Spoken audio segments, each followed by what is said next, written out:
ನಾಳೆ ಕುರುಬ ಸಮುದಾಯ ಸಂಬಂಧಪಟ್ಟಂತೆ ಎಸ್ಟಿ ವರ್ಗಕ್ಕೆ ಸೇರಿಸುವ ಸಂಬಂಧಪಟ್ಟಂತೆ ಪರಿಶಿಷ್ಟ ಕಲ್ಯಾಣ ವರ್ಗಗಳ ಇಲಾಖೆಯಿಂದ ಒಂದು ಮಹತ್ವದ ಸಭೆಯನ್ನು ಕರೆದಿದ್ದಾರೆ ಸರ್. ಒಂದಷ್ಟು ದಾಖಲಾತಿಗಳನ್ನು ತೆಗೆದುಕೊಂಡು ಬನ್ನಿ ಅಂತ ಸಂಬಂಧಪಟ್ಟ ಇಲಾಖೆ ಸಂಸ್ಥೆಗಳಿಗೆ ಸೂಚಿಸಿದ್ದಾರೆ. ಇದು ಕುರುಬ ಸಮುದಾಯವನ್ನು ಎಸ್ಟಿ ಸೇರಿಸುವಂತಹ ಏನು ಪ್ರಕ್ರಿಯೆ ಇದೆ ಇನ್ನಷ್ಟು ತೀವ್ರಗೊಳಿಸುವಂತ ಪ್ರಯತ್ನ ಸರ್ಕಾರದ ನಡೀತಾ ಇದೆ. ಜಾತಿ ಸಮೀಕ್ಷೆ ಸಂದರ್ಭದಲ್ಲಿ ನನಗೊಂದು ವಿಷಯ ನೆನಪಿಗೆ ಬರ್ತದೆ. ದಿವಂಗತ ಶ್ರೀನಿವಾಸ್ ಪ್ರಸಾದ್ ಅವರಿದ್ದಾಗ ಈ ರೀತಿ ಕೆಲವು ಜಾತಿಗಳನ್ನ ಮೀಸಲಾತಿ ಪಡೀತಾ ಇರ್ತಕ್ಕಂಥ ಜಾತಿಗಳಿಗೆ ಸೇರಿಸ್ತಕ್ಕಂಥ ಸಂದರ್ಭದಲ್ಲಿ ಅವರನ್ನು ಮಾತನಾಡಿದರು. ಯಾರು ಹೆಲಿಕಾಪ್ಟರ್ಗಳನ್ನು ಕೊಳ್ಳಲಿಕ್ಕೆ ಸಾಧ್ಯವೋ, ಯಾರು ಬೆನ್ಸ್ ಗಾಡಿಗಳನ್ನ ಕೊಳ್ಳಲಿಕ್ಕೆ ಸಾಧ್ಯವೋ ಅಂತ ಸಮುದಾಯಗಳನ್ನ ತೆಗೆದುಕೊಂಡು ಹೋಗಿ ನೀವು ವೋಟ್ ಬ್ಯಾಂಕ್ ಕಾರಣಕ್ಕಾಗಿ ಮೀಸಲಾತಿಗಳಿಗೆ ಸೇರಿಸ್ತಕ್ಕಂಥದ್ದು ಎಷ್ಟು ಸರಿ ಇದೆ. ಈಗಲೂ ಕೂಡ ಪರಿಶಿಷ್ಟ ಜಾತಿ ವರ್ಗಗಳು ಅನೇಕ ಜಾತಿಗಳು ಇವತ್ತಿಗೂ ಮೀಸಲಾತಿ ಎಂಥದ್ದು ಅನ್ನೋದನ್ನು ಕೂಡ ಕಂಡಿಲ್ಲ. ಅಂತವರಿಗೆ ಮೀಸಲಾತಿ ಕೊಡುವಂತ ಪರಿಸ್ಥಿತಿಯಲ್ಲಿ ಈ ಕಾಂಗ್ರೆಸ್ ಸರ್ಕಾರ ಇಲ್ಲ ಅಂತಕ್ಕಂಥ ಮಾತನ್ನ ಶ್ರೀನಿವಾಸ್ ಪ್ರಸಾದ್ ಅವರು ಆ ಕಾಲದಲ್ಲಿ ಹೇಳಿದ್ರು. ಆ ಮಾತನ್ನ ನೆನೆಸ್ಕೊಳ್ತಾ ನಾನೊಂದು ಮಾತನ್ನ ಹೇಳಲಿಕ್ಕೆ ಬಯಸ್ತೇನೆ. ಈಗ ಪರಿಶಿಷ್ಟ ಜಾತಿ ವರ್ಗಗಳನ್ನ ಈ ಸರ್ಕಾರ ಸಂಪೂರ್ಣವಾಗಿ ನಿರ್ಲಕ್ಷ್ಯ ಮಾಡ್ತಾ ಇದೆ. ಪರಿಶಿಷ್ಟ ಜಾತಿಗಳನ್ನ ಈಗ 3 ಗುಂಪುಗಳಾಗಿ ವಿಂಗಡಿಸಿದ್ದಾಯ್ತು. ಇದಕ್ಕೆ ಕೋರ್ಟಿನ ಆದೇಶವೂ ಕೂಡ ಇತ್ತು. ಸಮಾನರನ್ನ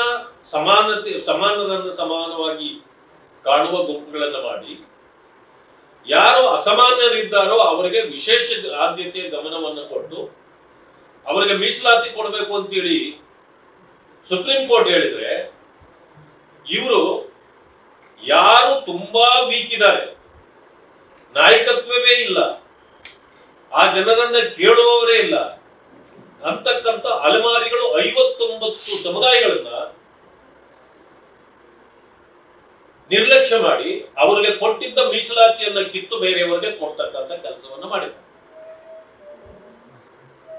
ಇವತ್ತು ಪರಿಶಿಷ್ಟ ಜಾತಿಗಳಿಗೆ ನ್ಯಾಯ ಕೊಡ್ಲಿಕ್ಕೆ ಈ ಕಾಂಗ್ರೆಸ್ ಸರ್ಕಾರದಿಂದ ಸಾಧ್ಯವಾಗಿಲ್ಲ. ಅವರನ್ನ ಒಕ್ಕಲೆಬ್ಬಿಸಿದ್ದಾರೆ. ಇವತ್ತು ಯಾವೊಂದು ಸಮುದಾಯವೂ ಕೂಡ ಪರಿಶಿಷ್ಟ ಜಾತಿಯವರು 101 ಸಮುದಾಯಗಳು ಕೂಡ ಸಂತುಷ್ಟವಾಗಿಲ್ಲ. ಎಲ್ಲರನ್ನೂ ಬೀದಿಯಲ್ಲಿ ನಿಲ್ಲಿಸಿದ್ದಾರೆ. ಇಂತಹ ದುರಾಡಳಿತವನ್ನ ಮಾಡತಕ್ಕಂತ ಕಾಂಗ್ರೆಸ್ ಪಕ್ಷದ ಈ ಸರ್ಕಾರ ಈಗ ಮತ್ತೊಂದು ಅವಾಂತರಕ್ಕೆ ಕೈ ಹಾಕಿದೆ. ಅವಾಂತರ ಏನಂತಂದ್ರೆ, ಎಸ್ಟಿ ಮೀಸಲಾತಿ ಬರೀ 3% ಇತ್ತು, ಎಸ್ಸಿ ಮೀಸಲಾತಿ 15 ಇತ್ತು.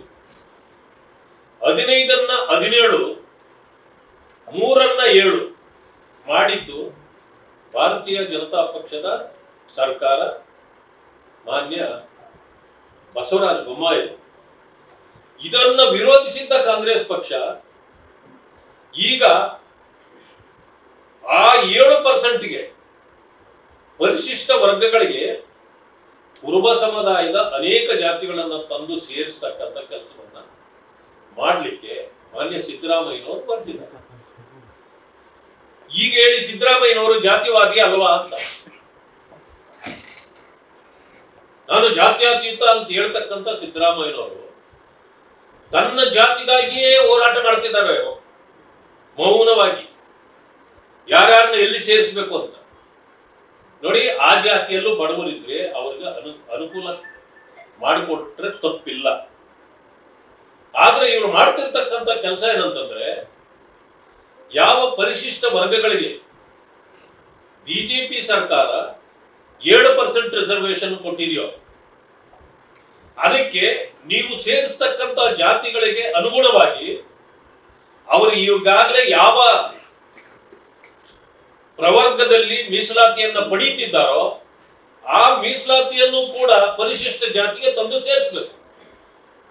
ಇಲ್ಲ ಅಂತಂದ್ರೆ ಪರಿಶಿಷ್ಟ ಜಾತಿಗಳಿಗೆ ಸಿಗ್ತಾ ಇರತಕ್ಕಂಥ 7%ಗೆ ನೀವು ಅವರನ್ನು ತಂದು ಕೂರಿಸಿದ್ರೆ ಮತ್ತೆ ಪರಿಶಿಷ್ಟ ವರ್ಗಗಳಿಗೆ ಅನ್ಯಾಯ ಆಗುತ್ತೆ.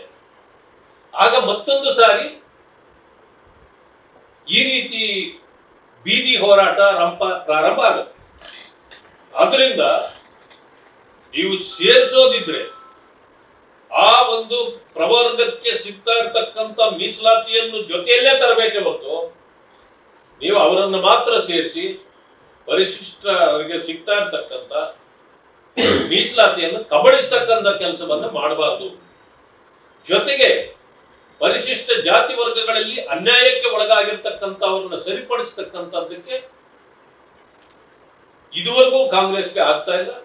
ಗೊಂದಲದಲ್ಲಿ ಇವತ್ತು ಕಾಂಗ್ರೆಸ್ ಕೂಡ ಇದೆ. ಆ ಕಾರಣದಿಂದ ಇದು ಎಷ್ಟು ಸೂಕ್ತ ಅಂತಕ್ಕಂಥದ್ರ ಬಗ್ಗೆ ಸರ್ಕಾರ ಮತ್ತೊಮ್ಮೆ ಅವಲೋಕನ ಮಾಡಬೇಕು ಅಂತ ಹೇಳಿ ಕೇಳಿದ್ವಿ.